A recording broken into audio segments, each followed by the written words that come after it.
عمر ایک پرجوش اور حساس نوجوان عائشہ کی محبت میں بری طرح گرفتار تھا۔ عائشہ اس کی دنیا تھی، اس کے ہر خواب اور ہر سوچ کا محور۔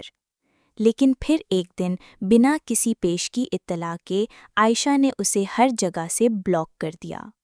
عمر کے لیے یہ ایک بجلی گرنے کے مترادف تھا۔ اس کی دنیا تاریک ہو گئی اور ہر طرف ایک گہرا سناٹا چھا گیا۔ اس نے بارہا کوشش کی، مختلف نمبروں سے میسیجز کیے، لیکن کوئی جواب نہ ملا۔ عائشہ نے جیسے اپنی زندگی سے اس کا وجود ہی مٹا دیا تھا۔ بلاک ہونے کا کرب۔ عمر کی راتوں کی نیندیں حرام ہو چکی تھیں۔ وہ ہر وقت اسی سوچ میں غلطاں رہتا کہ عائشہ نے اسے کیوں بلاک کیا؟ کیا اس نے کوئی غلطی کی تھی؟ کیا اس نے کچھ ایسا کہہ دیا تھا جس سے عائشہ کو دکھ پہنچا؟ یہ سوالات اسے اندر ہی اندر کھوکھلا کر رہے تھے۔ وہ دوستوں سے مشورہ کرتا، لیکن کوئی بھی اسے تسلی بخش جواب نہ دے پایا۔ اس کی پڑھائی متاثر ہونے لگی، اس کا مزاج چڑچڑا ہو گیا اور وہ ہر وقت پریشان رہنے لگا۔ اس کے دل میں ایک عجیب سی بے چینی ہر وقت ڈیرے ڈالے رہتی تھی۔ ایک لمحے کا بھی سکون میسر نہ تھا۔ اس کے ذہن میں بار بار ایک ہی خیال گونجتا تھا، کب وہ مجھے ان بلاک کرے گی؟ کب دوبارہ بات ہوگی؟ یہ انتظار اسے اندر ہی اندر چاٹ رہا تھا۔ وہ اکثر تنہا بیٹھا عائشہ کی پرانی چیٹس، اس کی تصویریں دیکھتا رہتا، ان یادوں میں کھو جاتا جو اب صرف ماضی کا حصہ بن چکی تھیں۔ کبھی کبھی تو اس کی آنکھیں نم ہو جاتیں اور دل چاہتا کہ سب کچھ ٹھیک ہو جائے۔ ایک رات اس کی بے چینی اس قدر بڑھ گئی کہ وہ اٹھ کر جائے نماز پر کھڑا ہو گیا۔ تہجد کے وقت اس نے دونوں ہاتھ اٹھا کر دعا مانگی، یا اللہ، عائشہ کو واپس لے آ، اسے ان بلاک کر دے، کسی طرح وہ مجھ سے بات کر لے۔ اس کے اندر کی مایوسی اور تڑپ اس کی دعاؤں میں نمایاں تھی۔ وہ اس قدر اس کے پیچھے پاگل ہو چکا تھا کہ اسے لگتا تھا عائشہ کے بغیر اس کی زندگی ادھوری ہے۔ آخر کار عمر کے دوستوں نے اسے مشورہ دیا کہ وہ کسی ماہر نفسیات سے رجوع کرے۔ ابتدا میں تو اسے ہچکچاہٹ ہوئی، اسے لگا کہ یہ تو بہت چھوٹی سی بات ہے جس کے لیے کسی ڈاکٹر کے پاس جانے کی کیا ضرورت ہے۔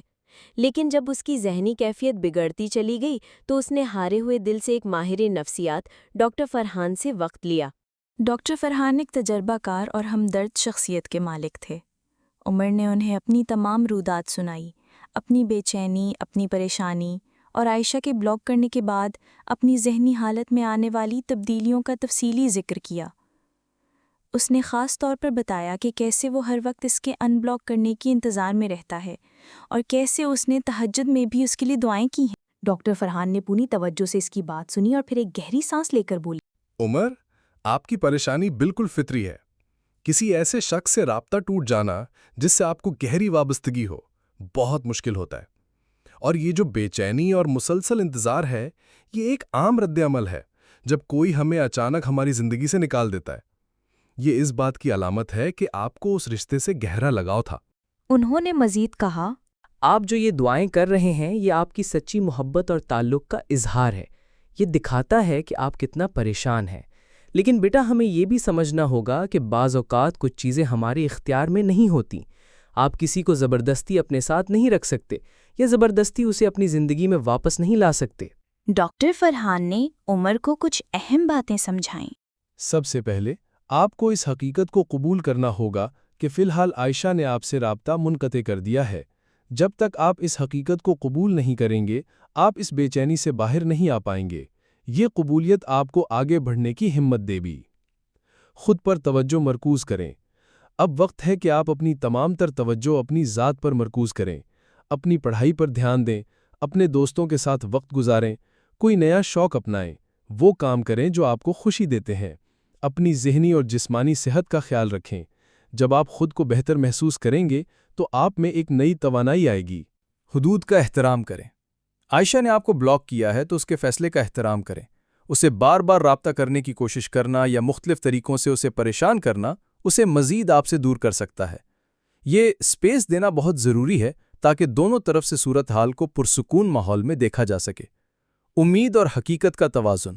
یہاں ایک نازک توازن قائم رکھنا ضروری ہے۔ آپ امید رکھ سکتے ہیں کہ شاید کبھی مستقبل میں رابطہ ہو، لیکن اپنی پوری زندگی اس امید پر نہ گزار دیں۔